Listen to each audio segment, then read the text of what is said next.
Can you hear me? Yeah, I can hear you. How you doing? I'm doing good, man. How are you? Oh, pretty good. So you're gonna I'm be speaking. excited. You're gonna be speaking from your personal, not the Skynet. Sorry, Skynet. Yeah, Skynet one. yeah. I'll be speaking for my personal. Okay, cool. Sounds good.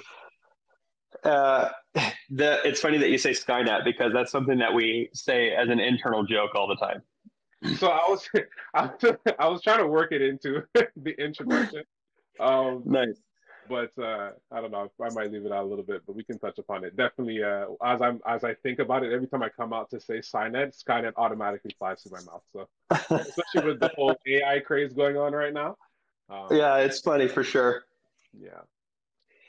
It's Um, more like for us, like we want to make sure that we never ever turn into Skynet. exactly. That is exactly. You might actually bring that up. We're going to bring that up Okay. in the Yeah. conversation. I think it's a good example as it relates to open funding of science and where that can go awry, potentially go awry in Hmm. places. So we'll Yeah. definitely touch upon that. Okay. So format is that usually I give it until about 12:05 or depending on how many people get in to actually allow people to kind of trickle in. Your audio sounds great. I see Hank is there. I sent him a request to speak, so he can do so if he chooses. Um, but yeah, so just hang tight for a little bit, and we'll get going in a few minutes. Sounds good. Great.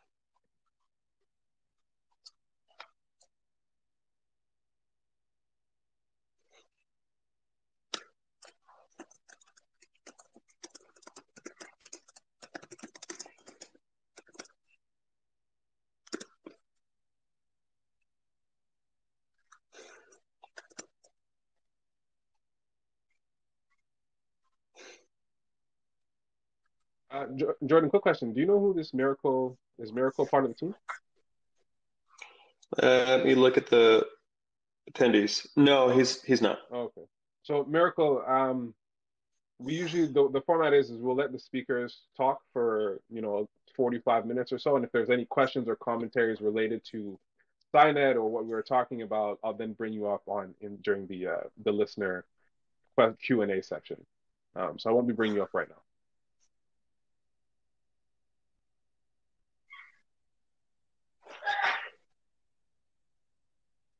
Jordan, if I might ask, where are you located across this globe? Uh, yeah. So we're Hank and I are both in Colorado. Oh, okay. Yeah, sort of in the Denver metro area. Not neither of us are in Denver, but nearby. Okay, cool. That's great. Yeah. How's the weather there for you guys right now? I know Texas is frozen. Up here in Canada, it's And, frozen. So I'm trying to see in between if anybody else is frozen. well, interestingly, Hank is from Texas, and Amir, who was unable to join us, is in Yeah. Texas. We've been -4 to -8 degrees for almost the past week Fahrenheit, but it just warmed up to the 40s yesterday, finally. Oh, okay, that's actually quite cold.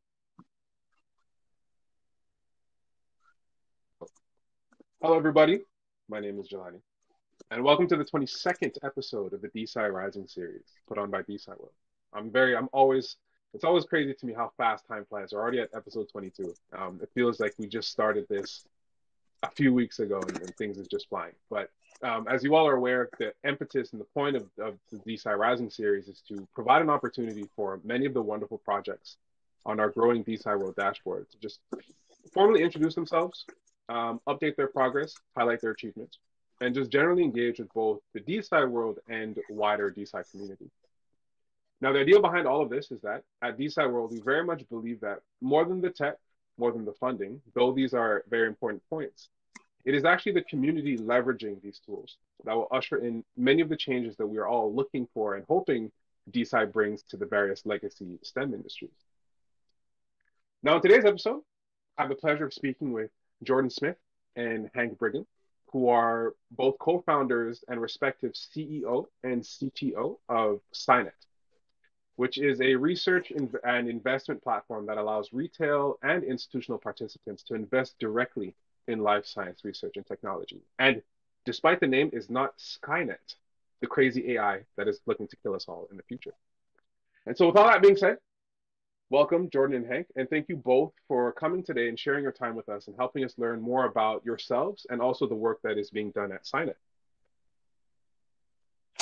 Hey, thanks for having us.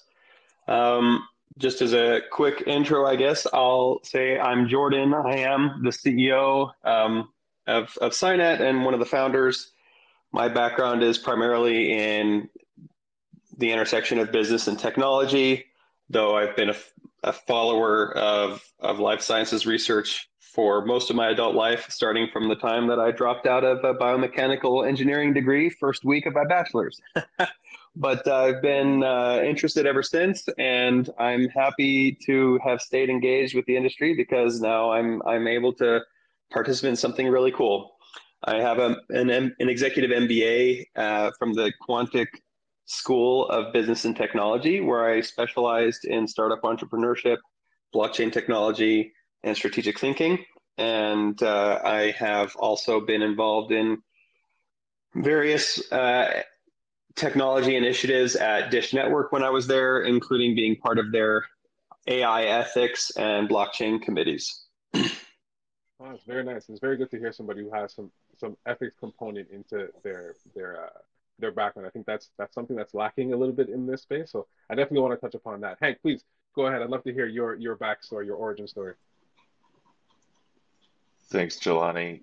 As you said, I'm the CTO and a co-founder at Scinet. Um, I'm generally just a big blockchain enthusiast and have been working in technology for going on 7 years now. I'm really inspired by the opportunity that we have here to change the world and make some great tech. So here I am. That's great. So you guys kind of preempted my first question in terms of introductions. That's really good. One thing I personally always like to kind of hear is, I mean, you both mentioned that you had interest in blockchain, but what brought you across that divide from the more traditional Web 2 entity or frameworks, I should say, into Web 3 and specifically DeSci? Like, what was that journey? I actually have gone back and forth. Um, when Bitcoin first, when the Satoshi white paper was first written, I got really excited, and I can't remember. It was either in 2011 when prices were originally very low, or 2014 when the first big dip happened. But it was $14 a coin at that point, and I almost dropped. I think it was just over $7,000 in it at that moment, and I can only imagine what my life would be like right now if I'd done that. But I was too scared. And it's funny because I was a financial advisor at the time. But in any case, I paid attention to blockchain technology ever since then. I remember getting really excited when Ethereum started gaining traction because it symbolized blockchain application to more than just financial transactions, which is where I really still to this day think is where the biggest changes are going to happen is it's not just financial transactions. And then sort of a non-blockchain event occurred where my second son was born, and he had something called eczema herpeticum.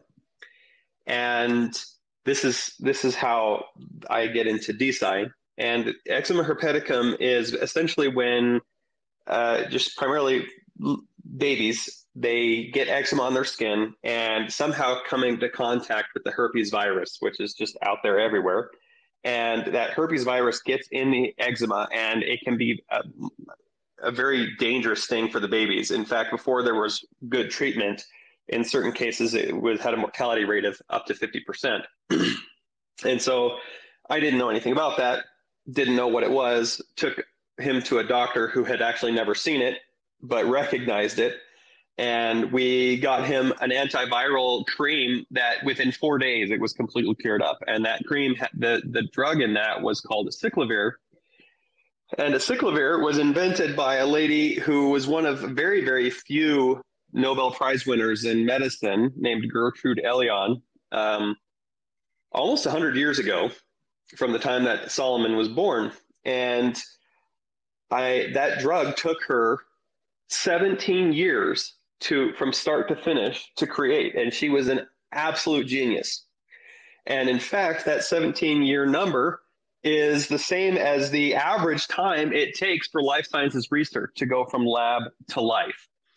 And given the fact that she was a genius and she hit the average on that drug, and yet that drug has had such far-reaching implications for not just kids like my son, but it's also a mainstay drug for people with herpes, people with HIV, and things like that. It's been such a massive impact on the world. I just started wondering to myself, like, why does it take so long? And it really came to a head in my mind when COVID-19 happened, when all of a sudden research on RNA that had been sitting in labs for a decade or more, all of a sudden was very, very quickly turned into a vaccine. And new antivirals came out, new diagnostics came out, all this stuff happened in just a year. And I was asking myself, why, if it was possible to do this, why wasn't it happening all the time, that scientific advancements were happening so quickly? And why should we have to have the combined, might of the entire planet essentially come together in order to find solutions like this? And so I started doing some more research. You may have seen my comment on LinkedIn about Ionandis. He's a researcher who has done a lot of research into why science can be inefficient, or why it can take so long, or what the problems are. And a new field of scientific research came up around his research called metascience. And I think we did our own meta-scientific research and identified 18 problems in life sciences research that I'm not going to list out of all of them, but some of the big ones is the reproducibility crisis, a variety of issues with how publishing works, issues with intellectual property, and the funding of science, either from industry players like big food or whatever other big industries that might fund it, or the obligate grant reliance that exists out there. And so as I was trying to come up with ideas on how to solve this, and I was tossing things around with Hank when I met him, saying it needs to have really strong auditability, and it has to be transparent, and you can't be able to go in and change the information that's there.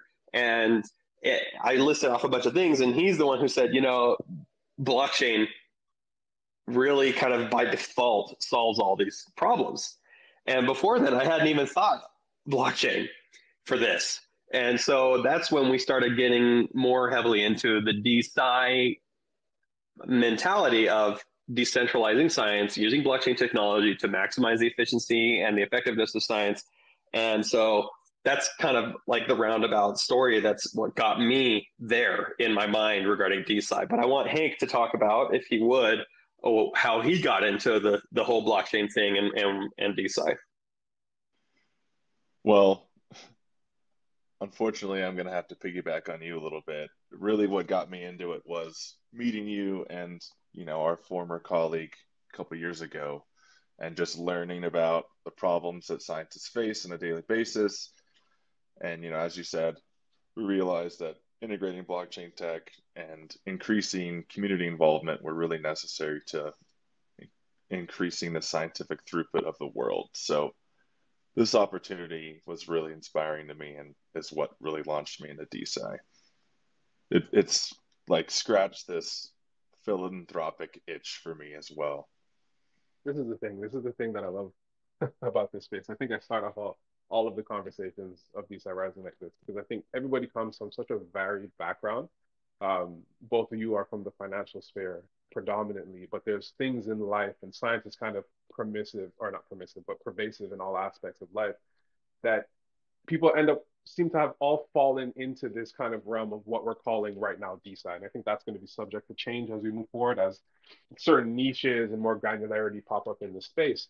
But it's always great to hear people's kind of origin stories and how they get here. And exactly to Hank's last point, it's always from, or for the most part, and I'm not naive, but for the most part, there is this fiduciary, benevolent, altruistic aspect of it, in terms of there's a problem to solve, let's solve it. Can we make money off the back end of that or beside that? Absolutely.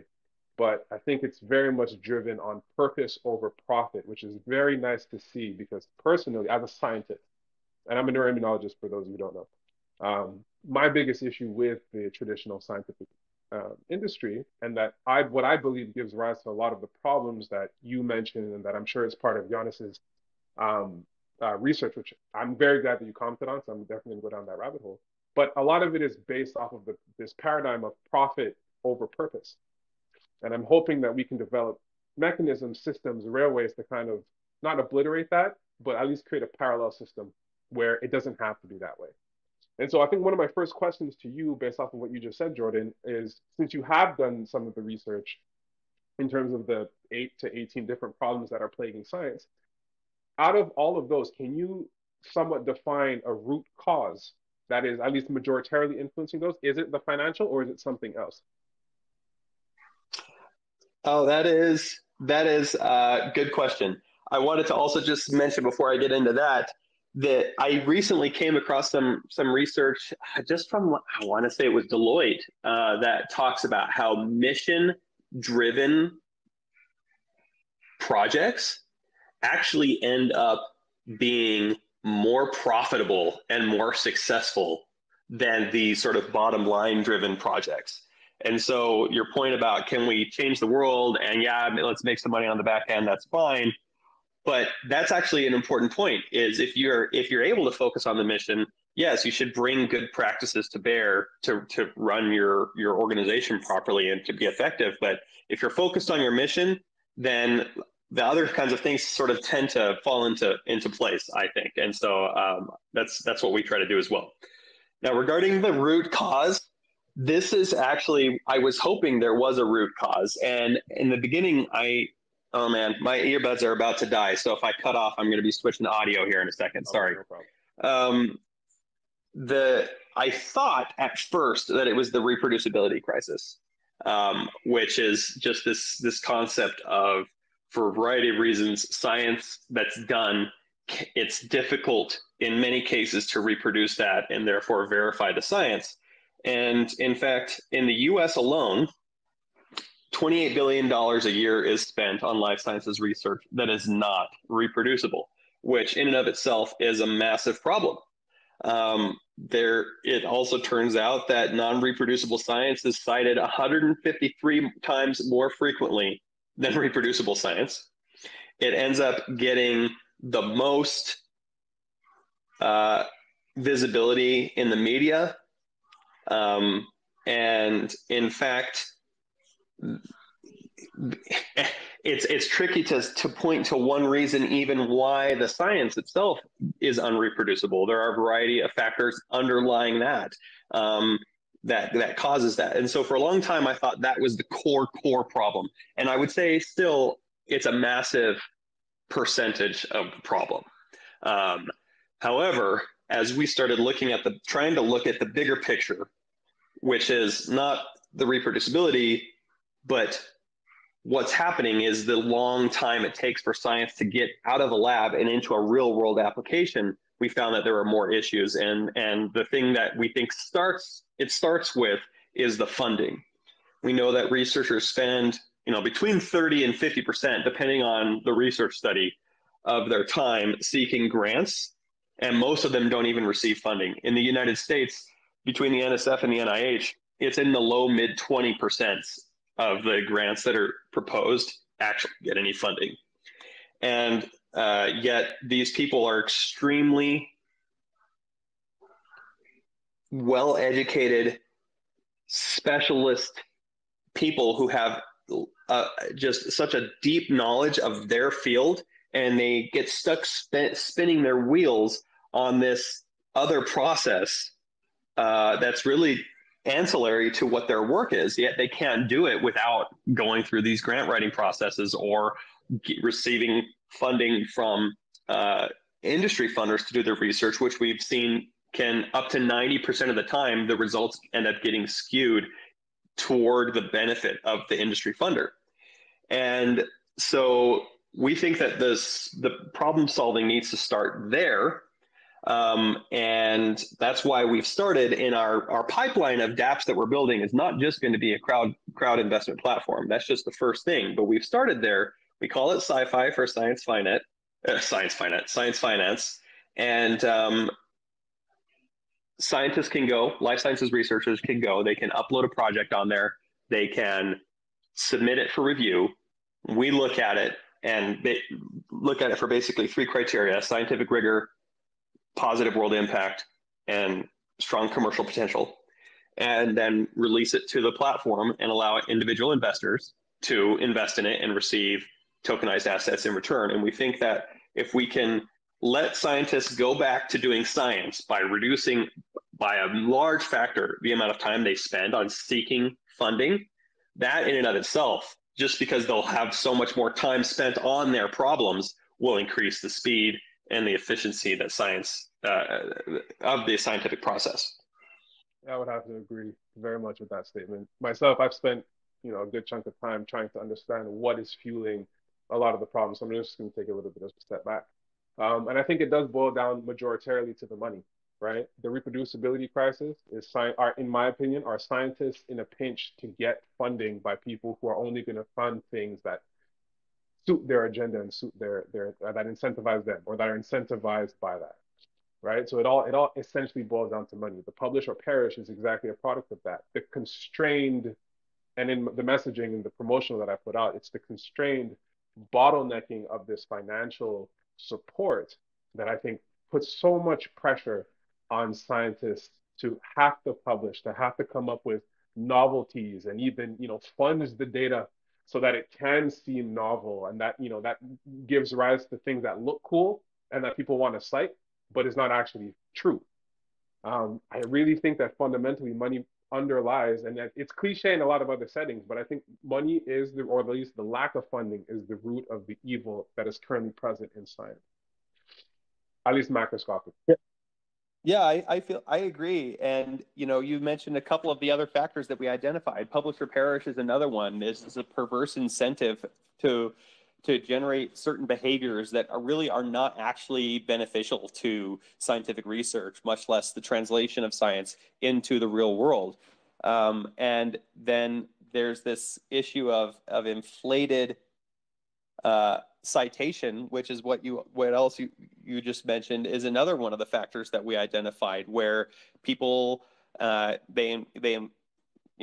I'm making a very broad general statements, and I'm not speaking about anybody in specific, much less any of the scientists that might be listening, but it is a known issue that scientific publications, they inflate the references that are there. They cite their own work. Sometimes that makes sense, but often it doesn't. And they publish a lot of things just to up their citations that they get, even if the publication is really contributing. Then there's also about positive results, and you hope that some in their very dispassionate pursuit of knowledge just as happy to results as positive results. Jordan, sorry, you're cutting out. Cost money publish either much of an publisher negative. You have to pay to. And so, you guys able to hear? Switched off of a minute ago. It's cutting in and out. Oh man, I'm on. Let me just drop off and I'll drop back in. I'm sorry. Better now. Wait, it's better right now. It's much better right now. Oh, okay.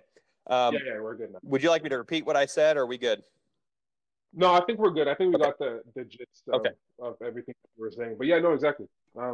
There's so many problems, and I don't think all of them boil down to your particular point of the inflated citation. I mean, there are studies that have shown that scientists, as overall, the vast majority of people read abstracts instead of reading the entirety of the paper and pull their citation from the abstract. So that's a that's a laziness issue from a scientific perspective, not so much the financial, even though you may argue that. But anyways, nevertheless, there are a lot of problems. I think finances is definitely a big one. Mm-hmm. And so you make reference, you just talked about how Scinet is building a slew of dApps and I guess utilities and rails that allow it to kind of alleviate some of this pressure or some of these problems. And I'd like to kind of dig deeper into that. So there's going to be the scientific funding, the open scientific funding. Can we dig a little bit deeper in that? Can you talk to us more about the Scinet platform as a whole, and then maybe pick apart a few things that are of particular interest? Yeah, so the idea as a whole is to create a sort of a self-sufficient life sciences ecosystem that once a scientist enters into that ecosystem, really everything or almost everything that they would need aside from sort of physical instrumentation and things like that is there for them. Starting with getting funding. The next DApp that we're building after that is an on-chain R&D lab where their research can be tracked, analyzed, reported upon, supervised by PIs, collaboration between researchers and investigators in the lab, all of that kind of lab management, all of that will happen right there. And it will all be tracked on chain for all the reasons we already all kind of believe in for why things should be tracked on chain. And this our kind of code name for it is RNDNA, sort of play on R&D and DNA. And that will solve a bunch of problems with the reproducibility crisis and preparing research for publication in a format that is good and high quality. The thing that I want to say about that real quick is we have been interviewing a lot of life sciences researchers who in fact, the vast majority of them still use physical lab notebooks. And I know that there is a strong attraction to that because it's something you have, you can hold it, you can interact with it in ways that you're used to. But we've seen time and time again that those books just sit in the PI's office usually after they're completed, never to be opened again. And or the grad student or postdoc or whoever, they feel like it's theirs and that magically disappears when they leave that university. They can't walk out of the lab with it to collaborate with other people. Nobody else knows what's in there except for them. So collaboration is down, much less applying any sort of technological analysis to the data that's recorded there. And so that's a problem. On top of that, many of the digital solutions that are out there that are from the centralized world, like the off-the-shelf Google Docs, Notion, Evernote. A lot of people using Evernote in this. All of those have their own issues. They're not designed for life sciences researchers. They don't bring to bear the things that they need. It's just sort of like a stopgap. And then we even have seen some centralized software that addresses this specifically, like Benchling, for example. And some people do like it, but we've also interviewed people who one person said that when it was put into their lab, it made them want to stab their eyes out with pipettes. And even if Benchling were an excellent product, it still lacks a lot of the value of blockchain technology. And motives not about the problem that we solve, which is decrease the time it takes to get into the real. So that's that we're going to be building is a research gate-esque social media and publishing platform. This is where tokens are really going to come to bear as incentives to use people to get people to collaborate on scientific issues. We know that interdisciplinary research, for every new field of study that's brought to an interdisciplinary problem, there's a 20% increase in effectiveness and efficiency of that research being done. So we want to encourage collaboration. We want to let people publish there without having the ridiculous costs that come with many of the prestigious journals that we know of, while still making sure that the quality of the publication is good. We also want to change how peer review incentives work so that the let's just face it, we know that there are always times when the peer review work is sort of perfunctory. And while everybody wants to be able to put in some really good effort to help that publication be good and high quality, it's a lot of work for very little reward other than sort of a moral mantle that scientists feel like they have in order to do that. And we want to change that. And also, once this community is created, they will be able to help us with vetting the projects for high quality on the investment platform. And then finally, a token marketplace where all kinds of scientific assets can be tokenized either with non-fungible or fungible tokens in order to generate other ways of commoditizing and monetizing scientific research. Now this, I laugh because I'm gonna get into this, but what I find so interesting here about everything that you just said is that you guys have taken. I think this is the only project, one of the few projects, the only project personally that I've come across that is like, all right, these are all the problems in the traditional scientific industry. You know what we're gonna do? We're gonna solve all of them.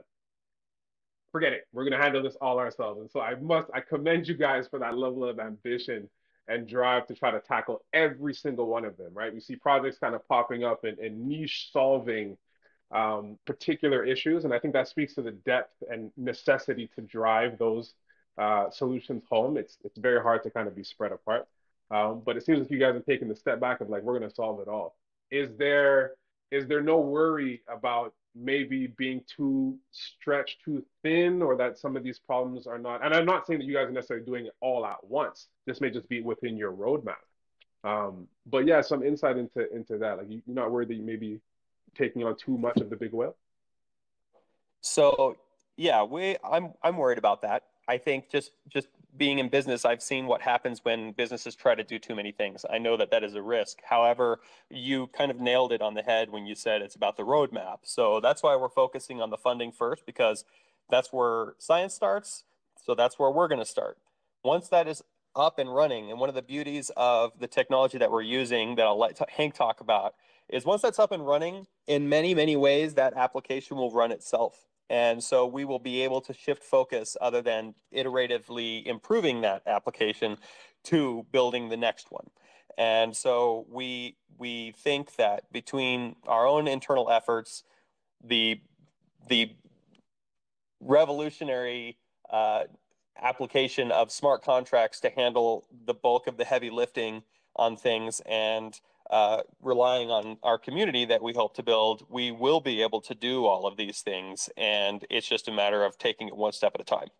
Yes, and I love that last point, the community, because it was kind of a trick statement. Because I do believe that in essentially in DeSci, not necessarily DAOs, but the fact that you incorporate such a vast majority or a vast amount of people, this hive mind aspect makes that tackling of multiple problems much more feasible. Reduces that barrier, reduces that level of entropy needed to get in and solve these issues because you have a whole cohort of individuals that are kind of aligned. And that speaks to your original point at the beginning of the mission driven scientist. A mission driven scientist, and if I might tweak that, somebody who's passionate about a particular problem tends to start that the science that comes out of that, the innovation that comes out of that is mind blowing. And so I like that you guys already have that concept in. You're going to get the community around. And I would love to hear, without revealing any trade secrets, about some of the tech that you guys are using to kind of to allow your community to leverage their capacities on. Yes, I can take this. So we're building on this novel blockchain protocol called the Internet Computer. Sounds cheesy, but it's actually ICP, incredibly, like from like a couple years ago. yeah, Okay, we're cool. still churning, still going. All right, great, cool. Um, they actually have the largest internal team of researchers and developers in the world out of any blockchain project.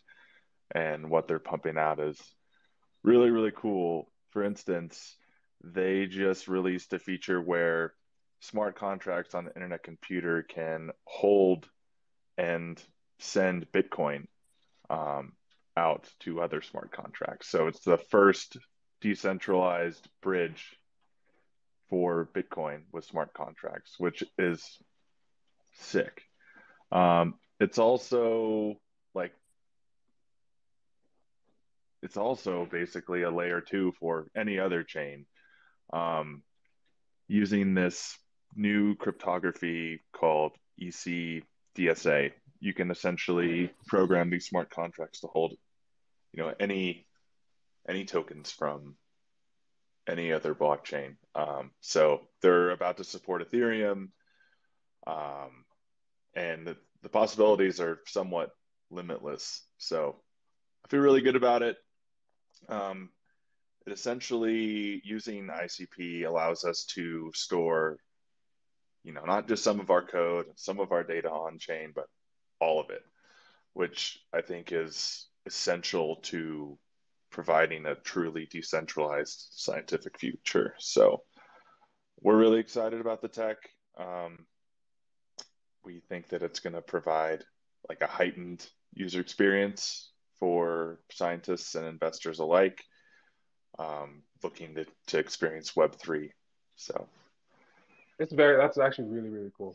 I think it's interesting that I didn't know ICP, and to be fair, I've been aware of ICP for a while, and then kind of gotten off of it, and it's been kind of quiet on the back end from my perspective. But it's great to see that you can leverage ICP, or ICP has these tools that allow you to do this.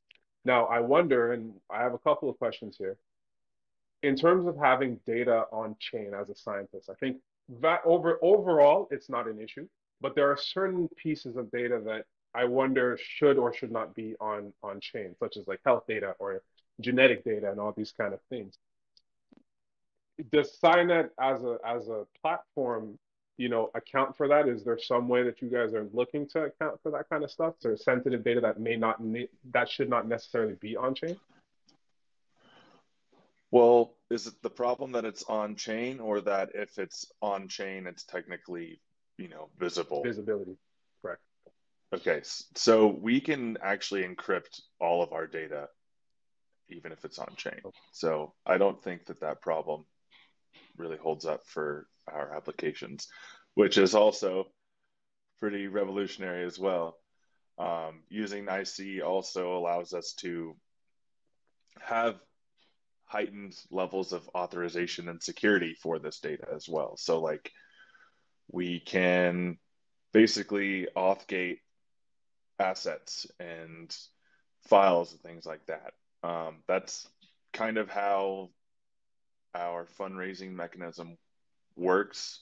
It involves creating an IP NFT, and in that process, you upload all your IP data, and you can only view that data if your identity is what their like wallet addresses are called. But if your identity owns the token, or if your identity's been whitelisted by the software.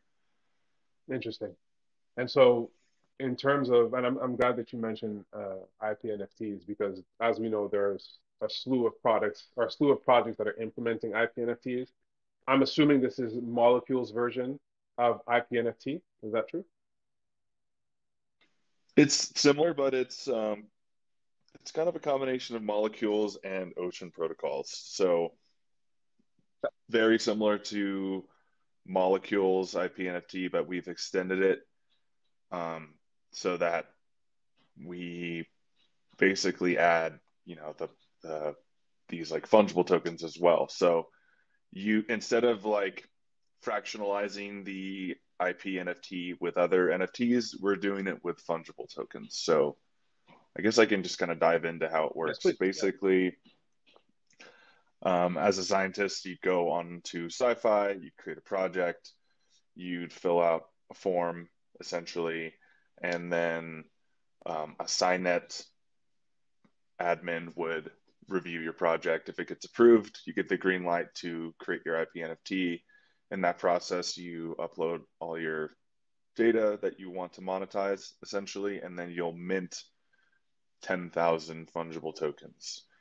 And then there's another step of approval, but after that, then you can create a round. And in that process, you basically designate a portion of the tokens that you created up for sale. So, Jelani, if you've created this project and you now have a round active, I as an investor can go on to Sci-Fi, and using ICP tokens or Bitcoin or USDC, you can purchase these royalty tokens. And so this is like the first means of fundraising for scientists, right? Like they're selling these tokens, and then later down the line, let's say your project's progressed and you're at the point where you can sell a license, you can sell a license NFT, and the revenues generated from that sale get programmatically split between the royalty token holders. So this is how investors are incentivized to actually invest, is for these future revenues, right? And additionally, if the IP NFT is sold, then those revenues are programmatically split between the royalty token holders as well. Okay, so for each royalty token holder also gets a royalty based off of the selling of one of its counterparts, one of its fungible counterparts. No, the non-fungible Okay, counterparts. the non-fungible. Okay, good. I understand. Okay, that's really interesting. And so in terms of so the only thing that you get, I guess not the only thing, but there's no governance aspect, there's no nothing like that. So if I have, it's just solely for a funding route, right? Do this. Right now, initially, yes, but we plan on supporting other kinds of tokens. We're planning on supporting more of like a traditional equity token model as well, where, you know, owners of those tokens would have some kind of governance abilities tied into it. And we're also toying with the idea of like basically allowing scientists to create sub DAOs if they so Yeah, I choose. think that's cool because I see that as a future stepping stone where these labs. So right now, labs are geolocked to are like actually geolocated. But I would love to see labs start to become more DAO-esque, where you have just this body of individuals contributing to a particular scientific project. I think it really like this is what allows individual labs and basic science to kind of scale to a certain extent. And I like the application, the implementation that you guys have kind of put together, kind of shepherd that forward. It's interesting. I've heard about the fractionalization. Molecule has recently put out their commentary of trends and how they're going to fractionalize their IP NFTs, but I haven't seen it as it relates to a fungible token as a use case. That's really cool. Yeah, we think that the math on splitting these royalty revenues is easier with fungible tokens than non-fungible. Yeah, I agree. And I think it opens up like the concept of tertiary, quaternary marketplaces for this. It makes it a little bit easier than using these NFT locked kind of things. But that was really cool. So you mentioned that there's a scientific advisory board that kind of filters and provides this validation layer for the particular research that is being proposed. How does that work at Scinet? Is that internal to you guys? Is that part of your community? Can anybody, any qualified scientists come in for a position like that? Is it more DAO-esque or less so? So this is also uh, a phased process. So right now, we have a scientist with us who, for the last 20 years, has specialized in assessing the viability of scientific research as it pertains to looking at something at the very basic research stage and assessing, like, okay, if yes, if this works, here's what the commercial implications are of this research. And so he is going to be vetting projects initially, just internally. At a certain point, we know that volume is going to require that we build a team of life sciences and business analysts to support him. And what we really hope will happen is we get projects proposed that we don't have any internal expertise on that are so avant-garde in their research that we have to look for outside experts to help us, because then that means that we're really funding the cool stuff. Um, for example, there's a researcher we've been talking to out of UCLA that does quantum biological research, which we think is really cool, and we hope that we can help fund her program because the implications are very interesting to her research. And it's something, though, that these kinds of very, very advanced research projects have difficulty getting grant funding, even if they are like very well connected researchers, because it's so new. And then, but eventually, once we launch our social media and publishing platform, we want to also use that exact same community of people who are publishing on there, ideally after they've received funding and tracked their research on the same application, and then published it to the publishing platform, but also anybody who comes in straight from the sort of centralized world straight there. Aside from fixing, publishing, and peer review, that same community of scientists, we can use token incentives to have them now support the vetting of these projects that are coming into the sci-fi funding platform. And so that's when the true value of the crowd, not only crowd funding, but crowd vetting, comes into play. Interesting. So one token. I love that question. So for that token, it's going to be a little while because it's not necessary for us to build sci-fi, and probably also not necessary for us to build the RNDNA platform. The tokens that we create for sci-fi, like the IP NFTs, the royalty tokens, license tokens, and things like that, will be available for people to get into once we launch sci-fi. And this is exactly in the statement that Jordan just very much said. And this is to the audience and to the listeners that are going to be listening to this afterwards off of YouTube. This is why, arguably, in my opinion, though I am biased, DeSci is going to lead the charge. And we're not going to see the same level of shenanigans with DeSci projects as we do see with traditional DeFi projects, because it is utility driven, right? The when token comes after we've set up, okay, why token. DeSci is why token. DeFi sometimes, mostly, is when token. And so I very much appreciate why token. Yes, we are. I love that. Right? So moving forward, you guys have heard it here first. Y token, coined by myself and Jordan. You guys can have partial royalty for that, no problem. But yeah, Y token. And I like that. I very much appreciate that. What was I going to ask? So we'll have to make an IP NFT for right, that. Exactly. We can function together. It'll be our first collaboration as an organization. I'd very much like to explore this social network aspect, because for those of you who don't already know, DeSci World, that's our mission statement. We feel that, as I said in the intro, beyond the tech, a lot of it is how the community utilizes that tech. And I think the biggest hurdle for DeSci will be adoption, and at least being aware, having people be aware of all of the great things that are being pioneered in the space. I think once it reaches critical mass, it's going to shoot across. It's going to be the next biggest advent in scientific application or the form of scientific industry. But I think it's going to take some time. Scientists we are notorious for resisting change and trying new things. But in terms of those similar kind of limitations, in terms of your platform, do you envision are there certain limitations and hurdles that you kind of see coming up, and can you speak a little bit about ways you might want to, or you have strategies you have to get around them? Yeah, but I want to just say another one of the 18 problems that's affecting scientific research is one you just mentioned, which is the resisting change. We call it paradigm paralysis as our term, but that's another one of the issues that affects everybody. This is not just scientists. Like, we all face this in our ways in our lives, but it's also something that manifests itself in the world of scientific research. And it's also one of the limitations and hurdles that we envision for the platform.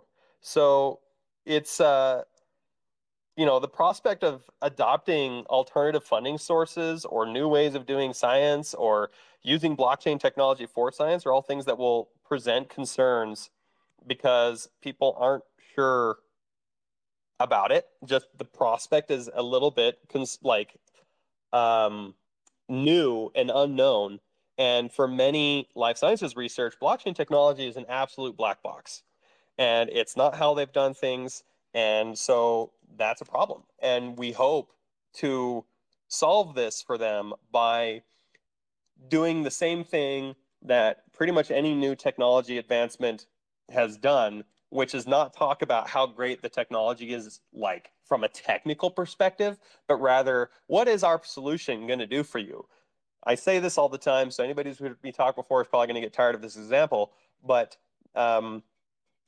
nobody who is running an enterprise software cloud-based platform that's centralized is saying, and it's on AWS, Or when Gmail came out, nobody from Gmail was saying, and the really great thing about this is here's the underlying protocol that governs how the emails are transferred back and forth. Like that, nobody cares about any of that. No. What they care about is the convenience. And so, and the convenience or whatever the real world experiential benefit is to using that application. And that's the same thing for all of the dApps that we're building on Scinet. From the scientist perspective, unless they happen to already be in the Web3 world independently of this, it's not about that. This is just another technology that underlines software. And what is it going to do for me? And so we focus on, yes, it's Web3 powered, but the experience is a Web2 experience from the scientist's perspective. They can interact with it in the same ways that they're used to interacting with things, because we don't want to force them to build a whole new skill set and knowledge set just so that they can interact with it. I think probably maybe Hank can talk more about UI, UX stuff in a little bit, but one other thing I wanted to mention is one of the big things, at least for sci-fi, is it's a two-sided marketplace. And those have been notoriously difficult kinds of platforms to launch and scale. All too often, the supply and demand mechanisms of marketplace are out of sync for each side, especially in the beginning, and so it's difficult to scale. To solve that, though, we're going to be very, very focused on finding the right initial projects to raise money on sci-fi. We want everybody who can pass vetting to be able to do that, but I think it's important to have some real, truly special projects in the beginning, and then do targeted outreach to specific accredited investors to invest in the projects and sort of white kid glove those relationships in the very beginning to show that it works, and then let volume increase naturally after that. And we believe that after that happens, we won't really have to worry so much about managing the typical syncing issues of a two-sided marketplace. You said a relatively taboo word here in this space, in the Web3 space. I don't think it's particularly taboo. I think it's quite smart, but it is there and it's accredited.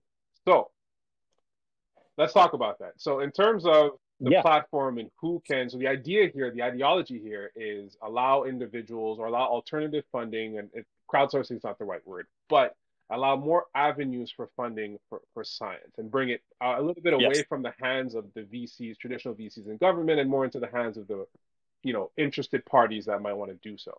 Mm-hmm. So you mentioned accredited investors. This automatically excludes the everyday Joe who or Jane who wants to, maybe fund a particular research that they may be interested in. How do you guys kind of balance that paradigm, or is there a concept of balancing that accessibility on sci-fi and through Scinet? Yes. So that is an excellent question that we have grappled with a lot ourselves, because really what we want is we want it to be as accessible as Robinhood.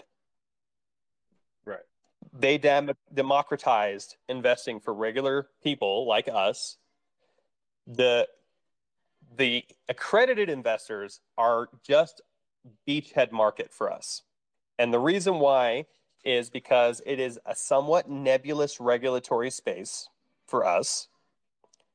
And we want to make sure that we just take things slow and don't run accidentally afoul of too many regulatory issues. And so we know that accredited investors actually have a lot of favorable treatment under Reg CF, which is the regulation that would authorize us to do all of these fundraises. But Reg CF also allows for a certain amount of non-accredited investors per investment, and we will be happy to have that as well. And that's in the long term, our goal is to figure out how to maximize that. And we truly believe that there is going to be a way to do that where we can make it available to anybody. It's more about not restricting non-accredited investors, but our outreach and our focus on these first few investment opportunities are to accredited investors, just because it removes a lot of the barriers that we would normally have in the beginning. Exactly. And it makes most sense from a business perspective. And, no matter what anybody says, a DAO is only as operational as its treasury, or as it can deploy its treasury. And so you have to Yeah. operate with business perspective. And I think to a certain extent, in certain corners of this space, that is not the philosophy moving forward. And I worry for projects that don't view it that way. Likewise, I worry for projects that are not conceptualizing or taking into account this regulatory framework that they need to abide by. Also, the fact that it's quite nebulous, so it's difficult to do so. I don't think this space, just like any other space, can really progress with participants like, we'll deal with the regulation when it comes. We've seen that play out in other corners of the Web3 space. That didn't go too well. And I would almost argue that for DeSci, and particularly the biomedical side of DeSci, we don't only have to contend with the financial regulators like the SEC and their equivalents in respective jurisdictions. We also have to deal with the FDA and policies that are in place and their respective jurisdictions. And so we have two fronts to be worried about. And FDA hasn't even turned. The FDA does not care about Web3 because it's largely financial. The perspective is that. And we're about to shake that up. And the biggest lobbying body, I think, on this planet is the pharma industry. And we're coming up. Yep. Remove money from their pockets. I'm sure there's going to be a few feathers ruffled, right? Don't be confused with Pfizer coming in and supporting Pfizer Ventures specifically coming in and supporting some DAOs. That doesn't mean that the larger pharma space is going to view us favorably. And so, to your guys' point, you talk about the SEC. Is there any are there? I'm sure there are, but what other considerations that you guys have had as it relates to the other regulatory bodies that maybe we have to face? Yeah, so we've been fortunate that for the other regulatory bodies, we've allowed ourselves to kick that can down the road a little bit since we're not in active development of the R&D lab application. We know that before that launches, we have to figure out a way to make sure that it's compliant. And in fact, that's actually where I started, is thinking about that application before we pivoted to the fundraising application. And I have like a long document that lists all the things that I think it needs to have. And on there is like a list of the different like regulatory bodies that may have their opinion about how it operates or what happens with the data that's on there. The FDA is definitely one of them, as is the CDC, and obviously the SEC and probably the Federal Trade Commission. So we're definitely thinking about that, but since really the biggest one for sci-fi is the SEC, that's where we've focused on our main brain power at this point. I think that's fair. I mean, I think it's a little bit unfeasible to try to account for everything. So a certain level of can kicking down the road is, I think, justified in such a nebulous space. But it's great to hear that you guys are actively thinking about it. And I would venture forward, and this is to all DAOs and participants in DAOs, that you also have to be worried about national jurisdictions, right? And this leads me to a question of, is sci-fi and the Scinet platform only going to cater to US-based scientific research, or can participants from across the world propose scientific projects to be funded?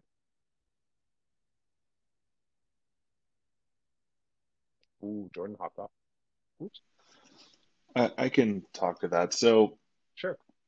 I think we're going to take a somewhat careful and like limited approach and start with a few countries, or like a smaller batch than the 100 plus that currently exist in the world. Start there and see how things go, and then gradually open it up to more countries as we go. Will that be on both ends of the pipeline? So the research scientists coming in, but also the individuals who can invest in said research? I think that depends on the regulations for each country. So, as you probably know, the EU has its own slew of anti-crypto regulations coming soon, and there's China, and it varies, right? So we're going to take a careful approach to like adding new countries. It's good. It's good. My only worry, and I'm glad you said that. I think measured approach is always best. My only concern here is, I think application of tokens and open markets and leveraging a public blockchain makes it such that I can come in from, let's say, China, or Singapore or anywhere else on this planet and fund a particular research and gain that aspect. I mean, you guys are, I'm sure there's a level of KYC that, you know, maybe I should ask that. There is a level of KYC, correct, on the platform for people coming in? Yes. Right. Yeah, and there's different KYC procedures for, you know, both types of users, for investors and researchers. For researchers, we have to like take it to the next level and essentially make sure that they're not, you know, they don't have any kind of like financial crimes they've committed, things like that, and that they're like uh, a legitimate scientist, right? You know, we need to protect the investors, so that's part of that, our due process, if that makes sense, or our due diligence. And on the investor side, it's just KYC. That's good to know. And that was going to be my question in terms of, I mean, you guys clearly your platform is, and this is not a bad thing, so please don't misconstrue my statement, but this is, your platform is inherently, at least right now, much less decentralized. And so there is this very critical defined vetting layer whereby, excuse me, a mad scientist is not going to necessarily get approved by your vetting scenario to like fund some eugenics or some burn baby project. And if it did, then it would, you know, tie directly back to you guys. So there's no incentive to let that through. But that's an important thing to factor in when we talk about this decentralized centralized divide. It's clear that your platform would not allow something like that, right? Go ahead, Jordan. Yeah, so it that definitely would be extremely difficult to happen for a variety of reasons. One is the again, every project would be going through a vetting process. So just from the pure, you know, is this rigorous science? Does this have a positive world impact? And is there strong commercial potential? These are the same criteria that America's Seed Fund from the NSF have for giving grants to SBIR 1 and 2 applicants there as well. And that will help us ensure that the vast majority of the projects that go on there are legit. But on the off chance that something flies through there, we also look at the submitter of the project itself. And that's when we check to see if they have any regulatory violations, especially in the areas that we care about, if they have fraud or financial crimes in their backgrounds, things like that. It's not invasive, but it is something that we will have set up that's fairly automated so that we can just get like a yes no answer from the KYC provider. We won't even be holding anybody's personal information about that. It's just, did they pass, yes or no? And it's the same thing with investors. Are they a real person? Are they who they say they are? Uh, are they on any kind of like OFAC watch list or something like that? If that's all checks good, then fine. And we don't even have access to their information. I think that's very important, and that's very measured and critical, not filtering layer, but methodology going forward. I'd like to see that more in other DAOs. I think there's a lot of perils here as it pertains to full decentralization. I don't think DeSci could ever survive with full decentralization, to be fair. Well, But I'd yeah, like to it's see. the thing is like you always have to ask yourself, does it mean to have decentralized science? Because we're building on the most decentralized blockchain that's out there. And so our technology is in many ways arguably more decentralized than a lot of what's out there that's working in any kind of DeFi or DeSci space. As Hank mentioned, both the data and the code is on chain. And so from that perspective, fully decentralized.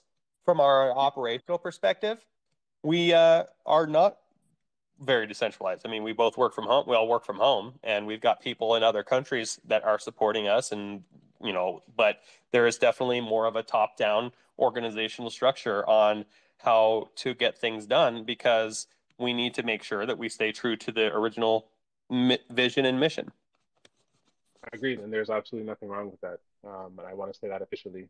Don't worry about naysayers about that. I think some people just don't have the full understanding of what the implications are. So that's great to hear. I love to know that you guys have that critical, deep thought, understanding that decentralization or DeSci itself is a three-dimensional paradigm. It's not one or the other. It's a spectrum at best, or sorry, it's a spectrum at worst, three dimensions at best. So that's always good to hear. We have reached the top of the hour. I still would like to offer the listeners the ability to ask questions if they did have. So please put in any requests that you may have to come up and speak, and I will bring you on. I have two more questions before I round out, and they're more pertaining to how, I guess, how can the community help you guys, right? So, in our own end, exactly that. We would like to be like the social wing, or at least contribute to the social wing and the advancement and the awareness. So, from your perspectives, how can the community help push the Scinet ecosystem forward? Hey, thank you for asking that. We definitely welcome support from anywhere we can get it. Obviously, following us on our socials, paying attention to our announcements and our milestone accomplishments is good for us. You can also join our Discord, which definitely needs a bigger community. We just recently launched it, and we still are working on figuring out how to make that into the community that it needs to be. But everybody is welcome to join and contribute how they feel like they can.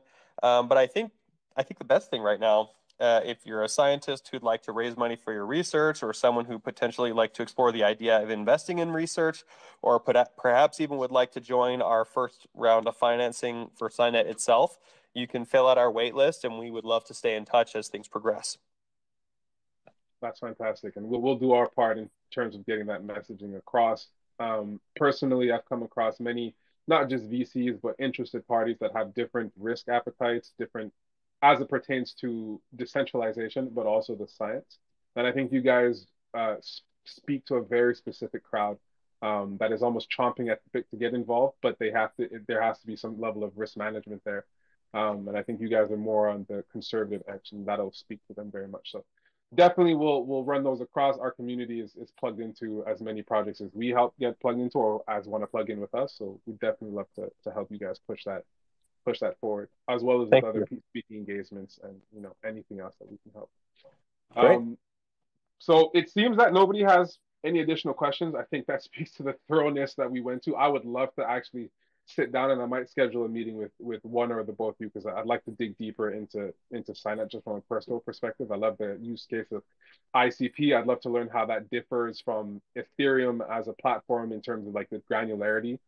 And what else is up Oh, yeah. for, what else is there hiding under this beast that is going to be Scinet? And so I guess to that last point, what can we expect? You mentioned a bunch of different dApps, but what can we expect from you in the near to midterm future?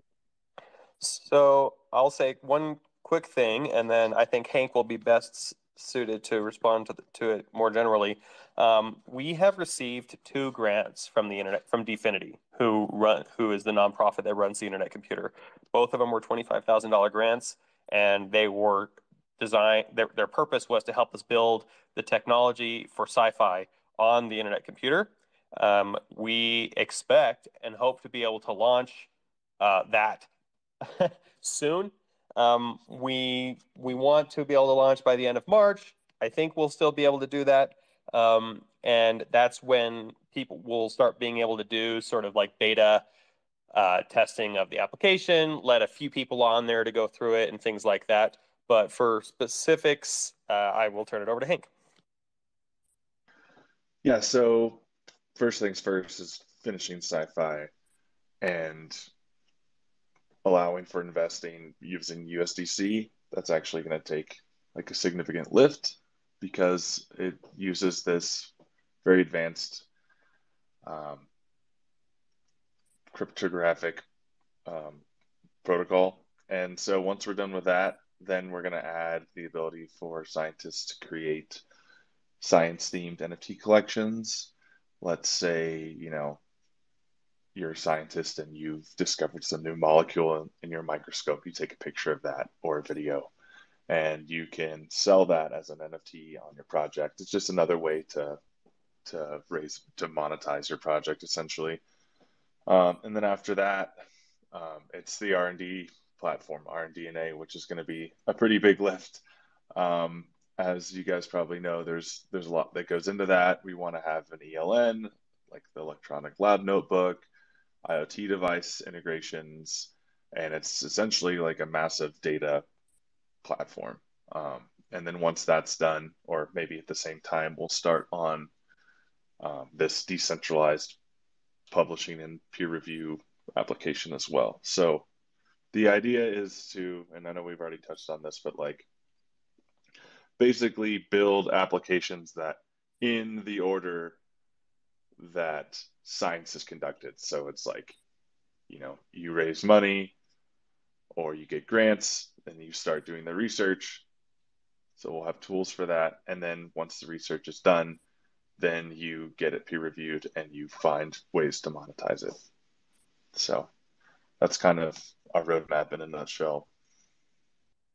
That's fantastic, and I look very much forward to seeing that progress. I do have one last question, and it's less scientific, more of a concept and kind of your guys' opinion on the entirety of the space. But do you imagine, or how do you envision DeSci will play into the DeFi aspect of particular chains? So I asked this about ICP. I've never heard of any DeFi on ICP, but I know that the vast majority of um, liquid capital in the DeFi space is locked, or at least stays, has remained on Ethereum, no matter the gas prices or anything like that. Do you think that DeSci will be a way to kind of incentivize liquidity to move on to into chains that traditionally it wasn't there, like on ICP? Yeah, I mean, I think it depends on the applications that are, in the DeSci space, right? Depends on what chains they're using and how popular and used they are. So the beautiful thing about ICP is that you can bridge over any asset from any other chain onto it. So I think, if things go well for us, we'll definitely be seeing a lot of money and assets be bridged over from Ethereum or Solana, really any chain over to ICP. Jordan, I don't know if you caught that my question. I'd love to hear your two My cents. audio was cutting in and out, which is why I had to drop off and come back in. So I barely caught it. It was something.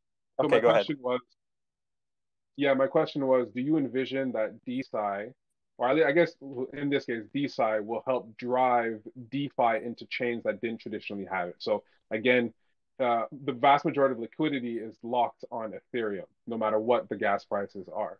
Do you think applications like Scinet on ICP causing money to kind of flow into this chain might revolutionize or revitalize DeFi on chains that didn't have it previously?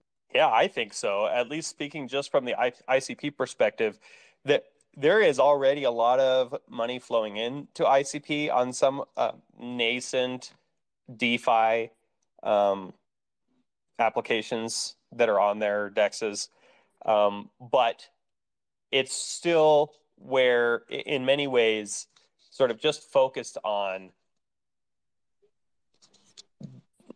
financial only applications. And like I said right in the very beginning, when the full implications of what Ethereum meant, which is not just financial, but building software, which admittedly, that's where the vast majority of the DeSci projects is on Ethereum.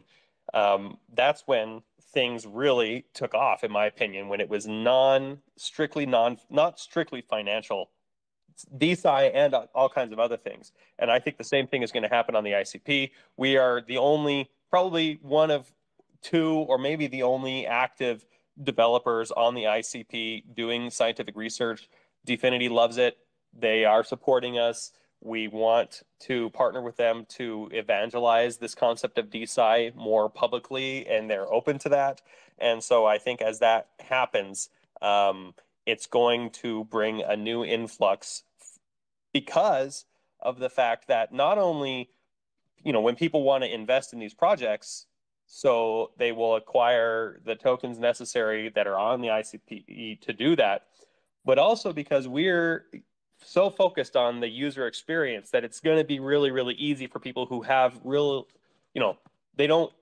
I know I've been doing blockchain transactions, Bitcoin, Litecoin, Ethereum, all kinds of things since the very, very beginning, and it has always been stressful for me, even though I grew up with it. And just even recently, we received a grant payment from Gitcoin, and I was stressing out trying to make sure that that money went to the address it was supposed to go to. And that is a major deterrent for most people. And if we can figure out ways to make that very, very straightforward and less about wallets and numbers and things like that, and more about clicking buttons, we really believe that will maximize the amount of people on the chain just generally, as well as the amount of money that comes in there and the actual amount of transaction that happens. And I read something recently. Hank, tell me, because I'm going to say it wrong, but the ICP has one of the highest levels or the highest amount of like transactions per certain time frame of any blockchain. I'm just saying that's so wrong, but maybe Hank has his hand up for that reason.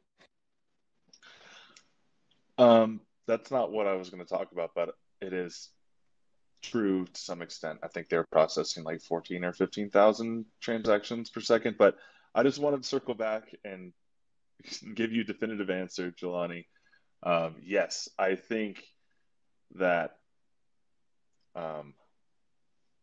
more chains will see more of this liquidity transfer out of Ethereum as DeSci grows and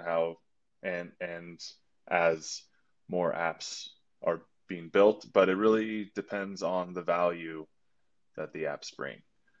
And a lot of that is tied to user experience. It's kind of the biggest bottleneck for Web3 right now, is that it's education, and it's that the tools aren't very user friendly at times. So hope that answers the question.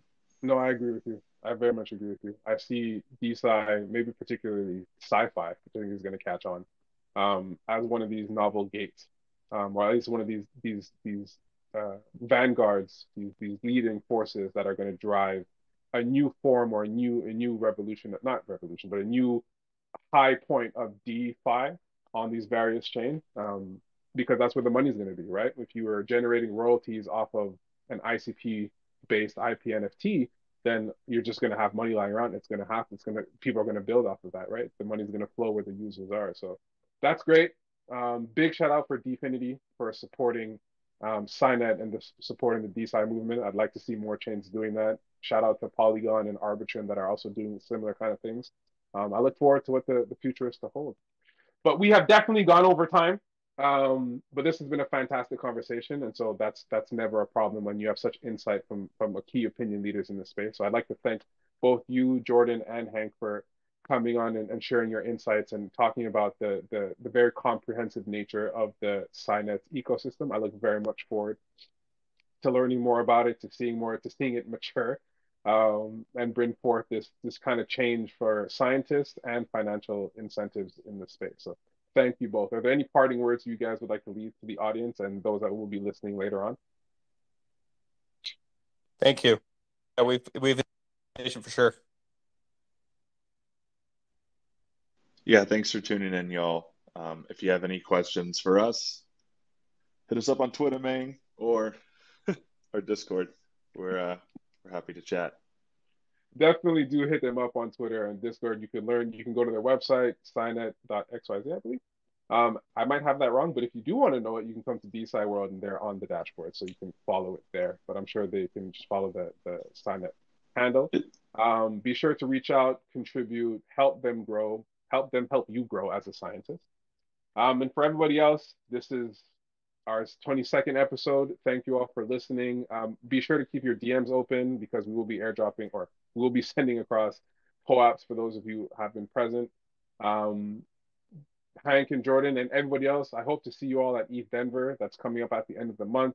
Be a great opportunity to get to have more of these conversations in person, get more into the nitty gritty, learn more about the not only the projects and how awesome they are, but the awesome team that is building behind it. So I'd like to thank you both again for coming on.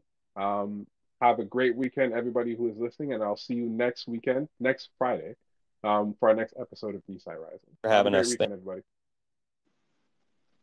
Thank you. Bye. Have a good one. Bye.